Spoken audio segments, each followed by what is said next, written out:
And now, The Money Show with Motheo Khoaripe on 702. Let's walk the talk. The Money Show with Stephen Grootes is brought to you by Absa Corporate and Investment Banking, a Pan-African bank that's invested in your story because your story matters. Good evening and welcome to this special edition of The Money Show. My name is Motheo Khoaripe. Thank you for joining us this evening. Human Rights Day is commemorated on the 21st of March each year in South Africa. It is historically linked with the 21 March 1960 massacre in Sharpeville. Many still refer to it as Sharpeville Day. Now, on that day, 69 people died and 180 were wounded when police fired on a peaceful crowd that had gathered in protest against the apartheid government's past laws. Now, tonight we look at South Africa 65 years later, focusing on the economy and human rights in one of the most unequal societies in the world. What's the role of the economy in delivering a space where a majority experience the dignity that comes with economic independence and a great quality of life? We start that conversation looking at South Africa's human rights from an economic and financial sector point of view. We'll cover that topic with Saki, Macozoma, chairperson of Vodacom and Safika Holdings, also a former ANC NEC member, as well as Professor Thuli Madonsela, the former Public Protector of South Africa and Law Trust Chair in Social Justice at the University of Stellenbosch. Keeping with this theme, we'll then talk to Siphamandla Zondi, analyst from the University of Johannesburg. He joins us for the Money Show Explainer tonight, talking about the mixed record that South Africa has when it comes to human rights and inequality. In our Friday file, we go to the theatres tonight, looking at a very, very good production, The Cry of Winnie Mandela, a theatrical tribute to women's courage and resilience. We talk to the award-winning Momo Mansunyane, who's the director of the play, around this on our Friday file. It is a holiday, but we still have the Friday Biz Blitz, testing you on some of the information we shared with you on The Money Show this week. And, of course, the best of the show, the best bits of The Money Show after 7 o'clock. But right now, let's get into it. The Money Show with Motheo Khoaripe on 702. Let's walk the talk. Now, economic circumstances influence, arguably, determine the level of enjoyment of one's human rights. Without the economy, you don't really have that access to education. You don't have the dignity that comes with, having economic independence, social security, justice in some cases. Tonight, we ask, what has been South Africa's score when we look at human rights from an economic and financial sector point of view? We're going to be joined by Saki Macozoma. He's going to be joining us as the chair of Vodacom and Safika Holdings, as well as Professor Thuli Madonsela, the former Public Protector of South Africa and Law Trust Chair in Social Justice at the University of Stellenbosch. Professor, perhaps let me start with you, looking at South Africa's scope and the context. You, as a public protector, would have crisscrossed the length and breadth of South Africa, battling economic injustice and human rights violations. Why has it been so hard to keep the Constitution's promises for the majority of South Africans in the country? Well, it's two reasons. Firstly, let me just say greetings to you, Motheo, and to Saki Macozoma. Also greetings to the listeners. The key challenge has been twofold. One is it took more than 100 years of concerted effort to economically and socially dispossess people. And the afterlife of that architecture of social stratification according to race remains with us, and therefore shattering that structure is a huge job. But secondly, there's been hits and misses. We have improved things. For example, the fact that I'm talking to you means I'm one of the Nswalos, if I may use the president's language, that has somehow enjoyed the low-lying fruits of democracy. But here's the challenge, is that we focused a lot on getting people into a system that was designed for a few. a pyramid economy, not a society, a pyramid economy, at which the majority were supposed to be just job providers and later to be the market for those at the top to sell. So we needed to shatter that pyramid so that the middle is bulging and the middle has no color. So for race and gender, disability, anyone can be anywhere in the diamond-shaped society. So the Constitution asks us to establish a society with maintained an economy. Just listen to all politicians when they speak. They speak about economic growth. They don't talk about how do we build a society for whole, a society for all that is envisaged in the Constitution, a socially just society in which the economy is one of the enablers. And then corruption and maladministration has exacerbated our challenge. All right, let's bring in Saki Macozoma here, of course, the chair of Vodacom and Safika Holdings, former NEC member of the ANC. You've been an activist against stringent apartheid laws, but also realized the economic opportunities South Africa has to offer, at least in the democratic government. You have almost a full scope view of what has happened. Do you think business still has a greater role to play in making sure more South Africans can reap the opportunities that come with the promises of human rights in the country? Thank you very much. What I've heard of Professor Madonsela's input, I concur with, but ultimately one has to look at. There's a noise. I'm not sure what it is, but the society has to. We have to look at the promise of economic advancement especially for the people who are disadvantaged, in the context of the fact that what is written in the Constitution, which I think everybody agrees is excellent, and what obtains on the ground are two different things. And I'm of the view that the position that we took at the constitutional level to guarantee all these freedoms, it was a correct one, even though we understood that there was a path, a glide path, if you like, upwards to realize those opportunities over time.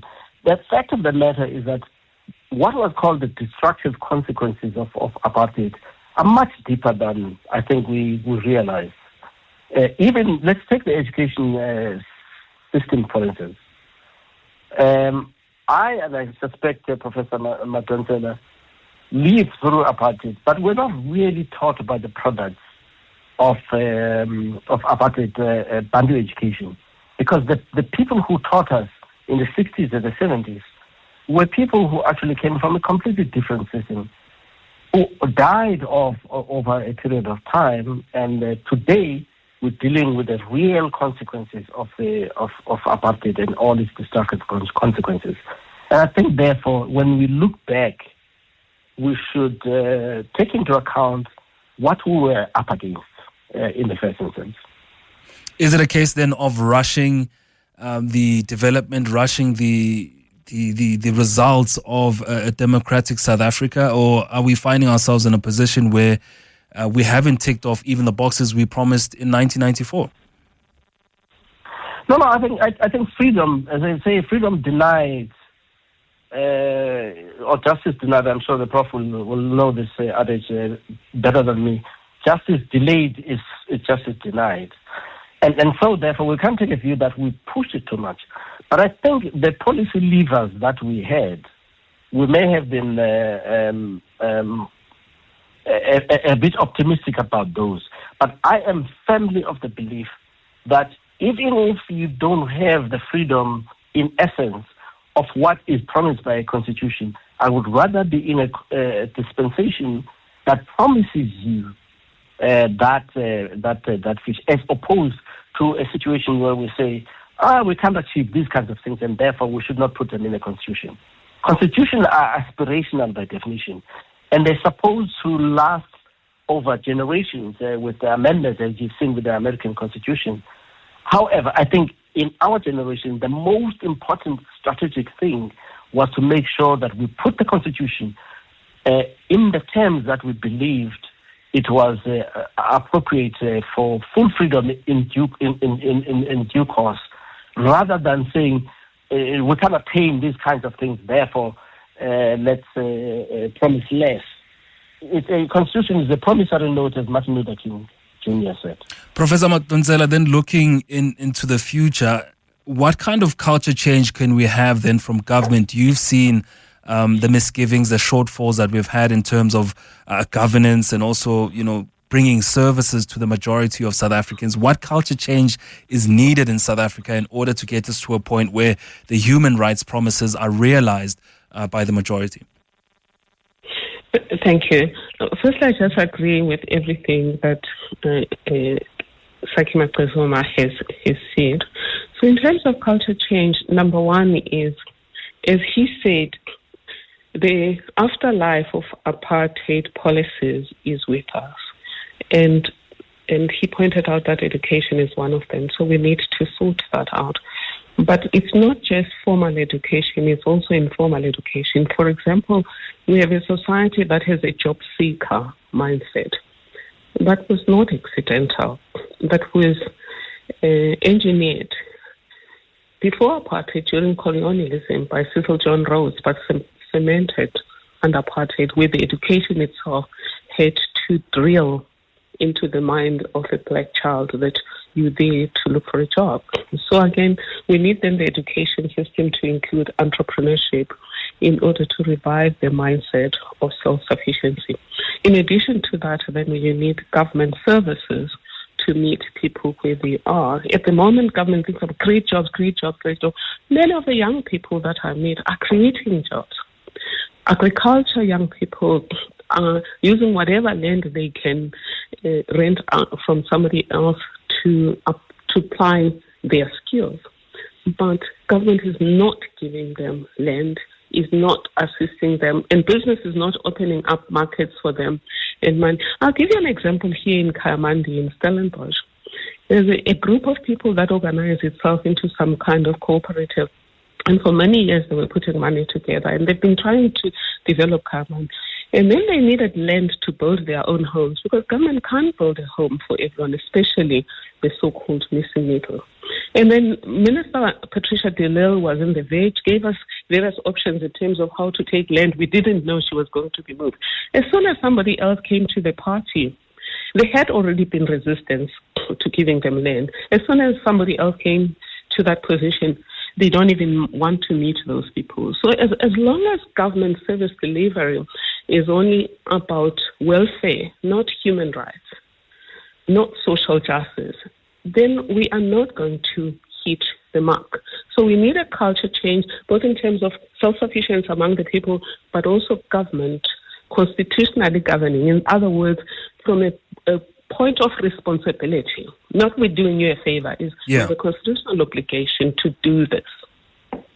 Then, Mr. Macozoma, looking at then the industry, captains of industry, looking at the greater economy, the ones with capital and that can fund some of these projects, do you think there's been enough investment from the business side of South Africa to make sure that the human rights promised is realized in South Africa, especially in terms of economic opportunity, but also making sure that those that were previously disadvantaged are also get a leg up in the South African economy? There have been many opportunities. In the first government, the second government, i.e. the government of President Mbeki, there was something called the Business Trust, which existed for 11 years, in which business and government were working together in terms of identifying those kinds of opportunities that would create immediate jobs. And the reason for that was that a household requires bread today and tomorrow, and not in the future. And so we identified some of those industries, like, for instance, tourism. We took a view that tourism was the kind of industry that actually, together between business money and government money, we could actually make an immediate difference that could be felt by households who need a livelihood. Whilst we are pondering and trying to deal with the macro issues that we have to deal with and the structural issues that we need to deal with. Unfortunately, I think what has happened over time is that with change of governments and, of course, the change of people in the business sector as well, the efforts that were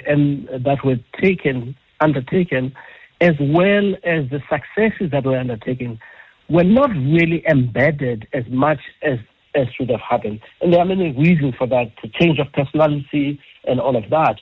But I think in general, most of large business in South Africa understands the fact that if you are going to be a successful business, you need people to be able to have a living and to be able to increase their assets so that they can consume your goods.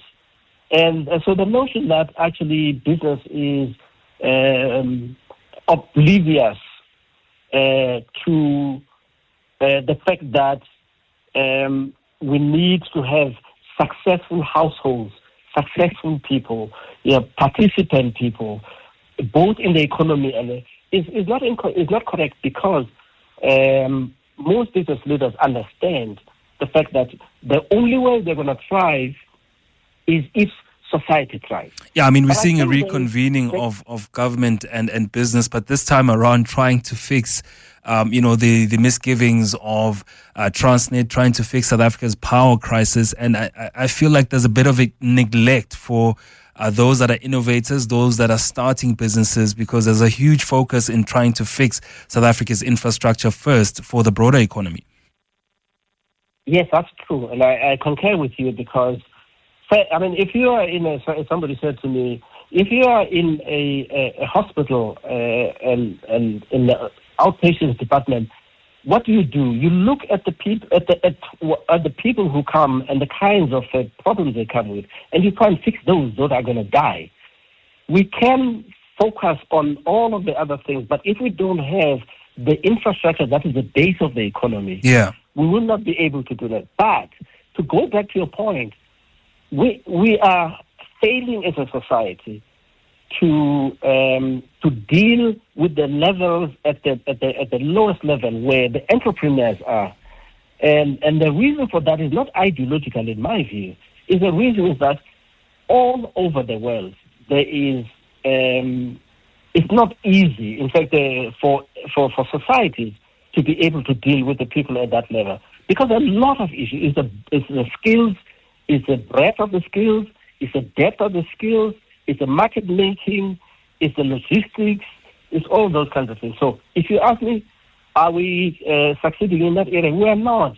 But unfortunately, that's all the time we had, and it definitely sounds like a conversation that deserves more length of breath to get into, the issues, probably an hour or two. Thank you to Professor Thuli Madonsela from Stellenbosch and Saki, the chair of Vodacom, for talking to us about South Africa's economy and human rights. The Money Show with Motheo Khoaripe on 702. 702.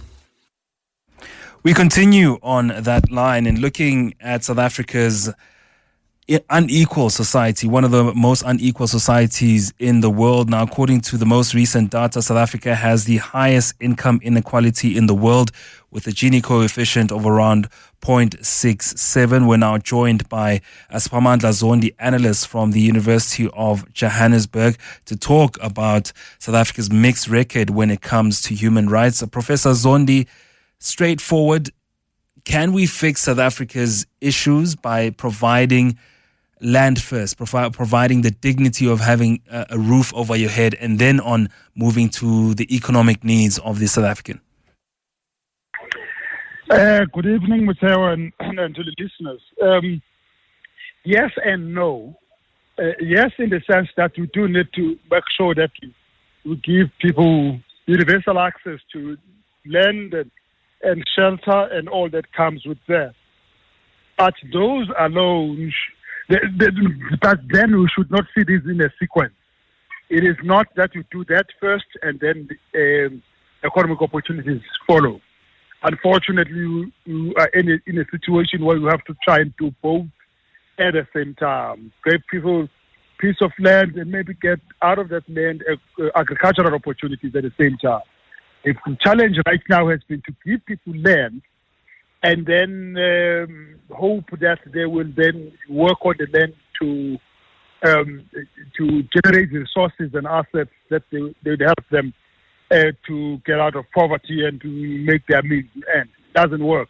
That is why land reform policy was meant to be a comprehensive policy, which means it's not just the transfer of land, but it is also the transfer of skills, it is the support system, it is the marketing, it is the food industry, and all of those all coming together and to help people. In other words, just to insert people into the value chain with the piece of land that they now have.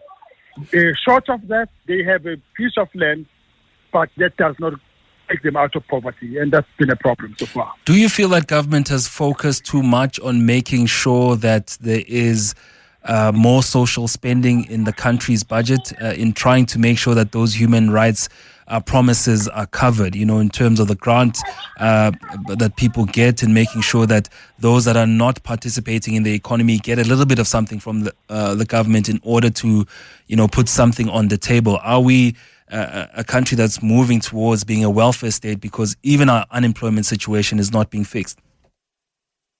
We are in a welfare state, by all means. We are, in many ways, sometimes a nanny state. We have been very successful in expanding social security, and social grants and all that, and making sure that at every level people are covered for that. And the reason why that looks like it's an overemphasis on that, it is because it's the easiest thing to do. It's easy to do cash transfers.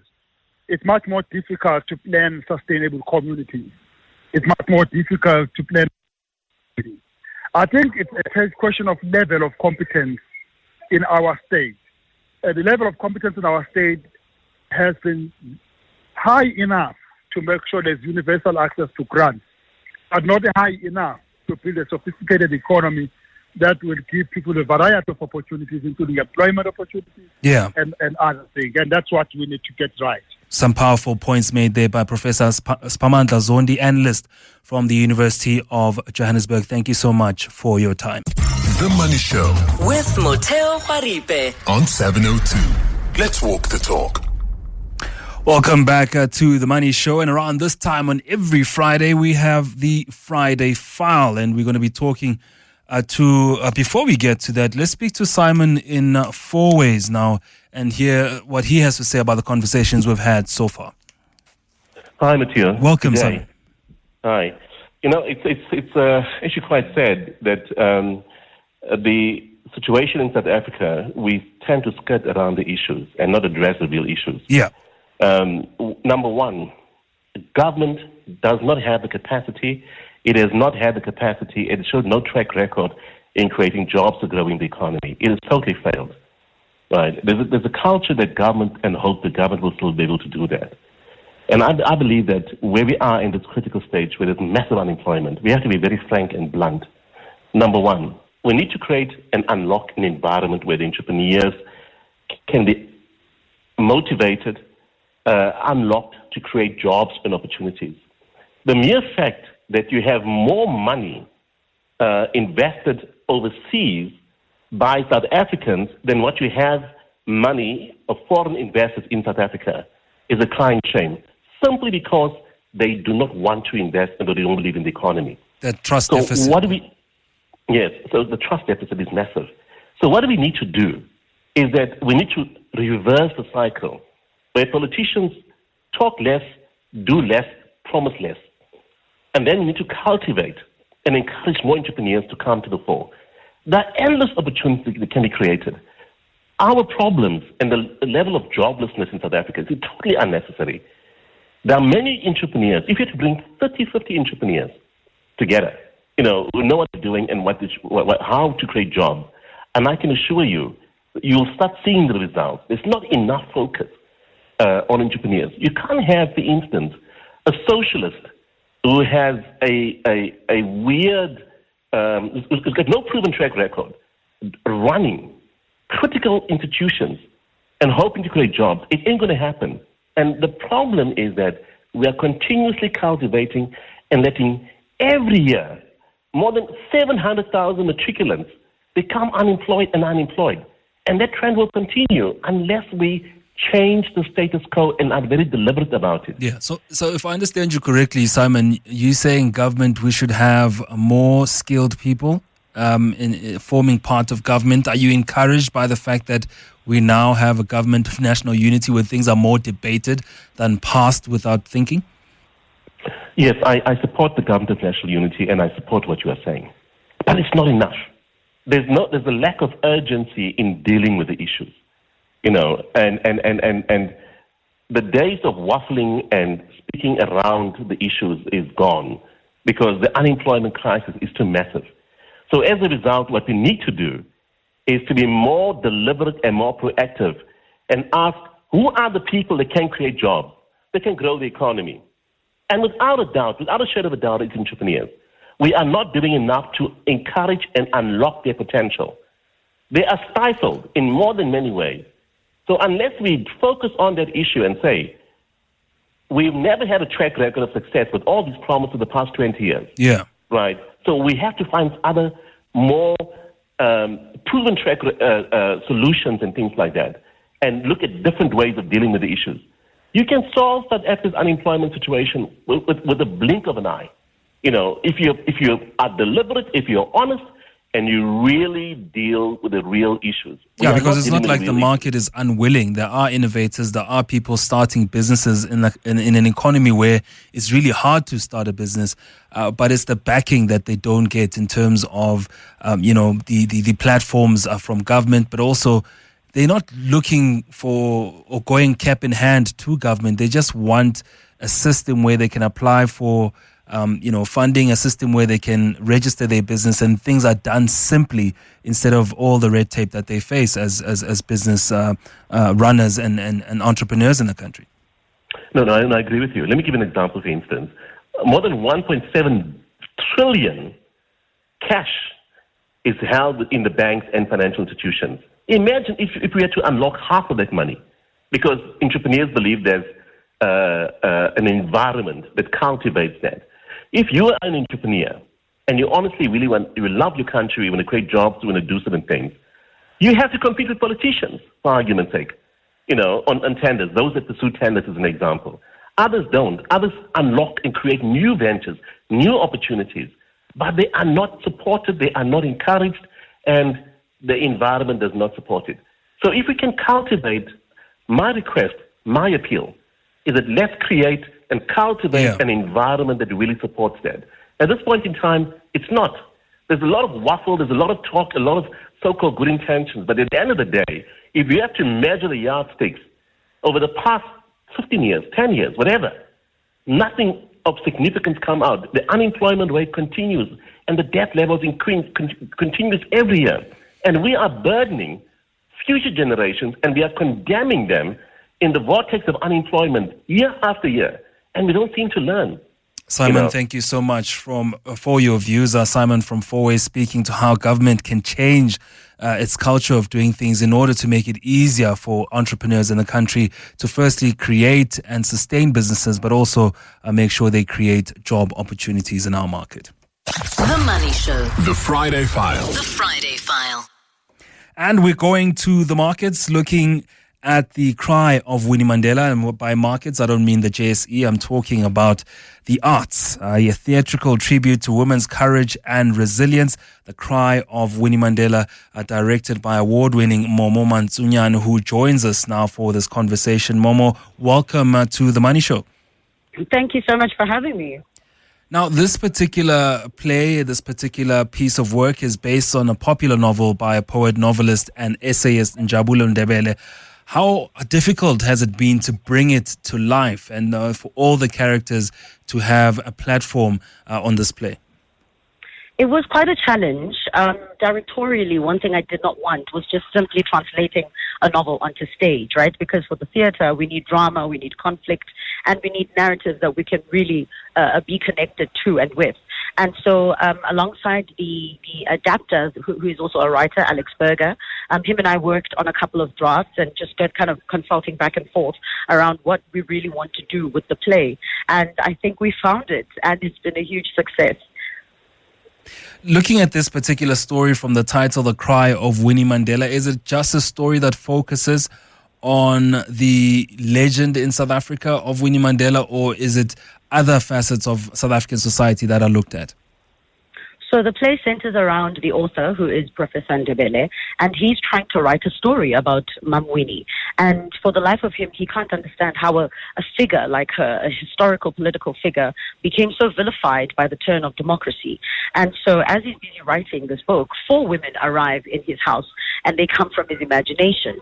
And these women say, okay, in order for you to get to Winnie, how about we share our stories? Because her trials, her departures, and her waitings and returns are exactly like ours. Then perhaps we'll get to know her a little bit better.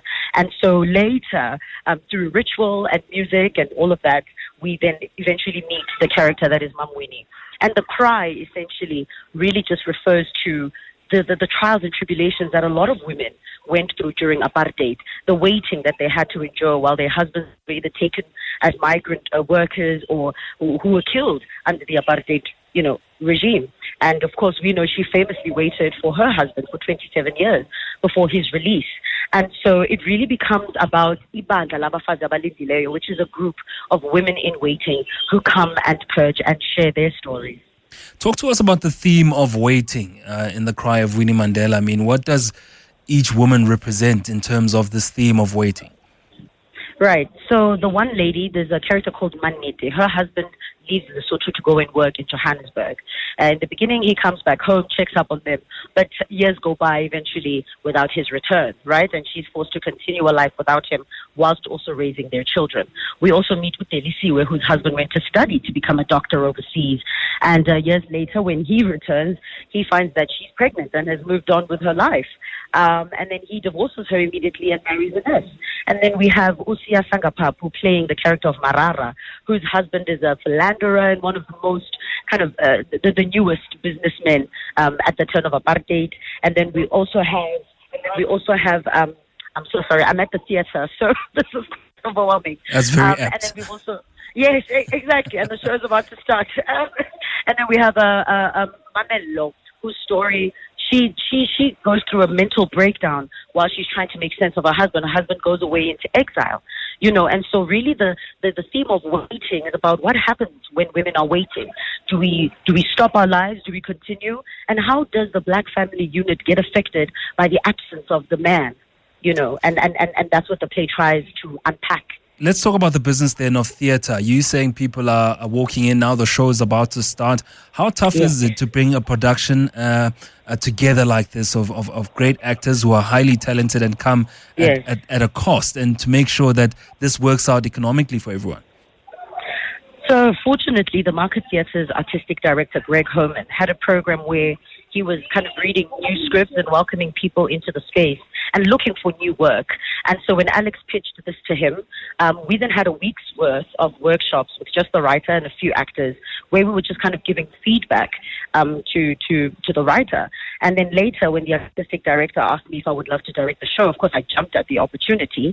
But really, the Market, through their curation, budgets are allocated, for certain runs. And I think with the success that we had last year, we were extended twice within the same season.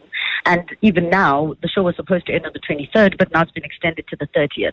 So financially, the show is also showing us that people are interested in stories that they can relate to. And what's been lovely to watch is that the audiences are not just artistic, because there was a time in the theater where we were just watching each other's shows.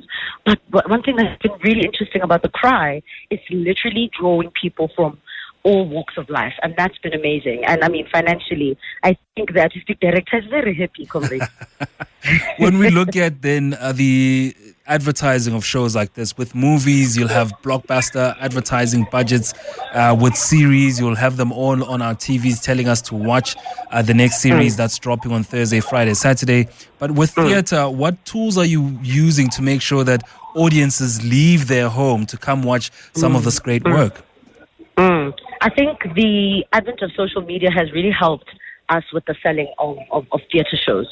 You know, social media has allowed us to let people into the space, the behind the scenes, short interviews, doing TikToks. And so we've really been populating social media, photo shoots, and of course, radio interviews, television interviews, billboards, and having our posters visible everywhere so that people come through. Obviously, it's very difficult, but what's been great since COVID is that attendance has been a lot higher. So I think there is a hunger for people to want to ingest art and be around others because we were in isolation for so long. And I really think post-COVID, theatre has just catapulted in attendance, in the number of shows, in curation, in the kind of shows. And us as younger people are getting more opportunities to take up space in the mainstream space, which was very difficult to access.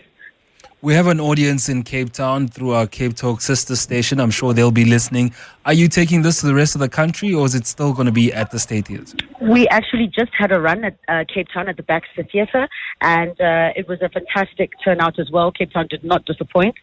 We were there for 3 weeks. Happy to hear and that. now we are back here, and then later in the year there's talks of us being invited to an international festival. So it seems that a lot of people want this work to travel, and of course we are super excited about that.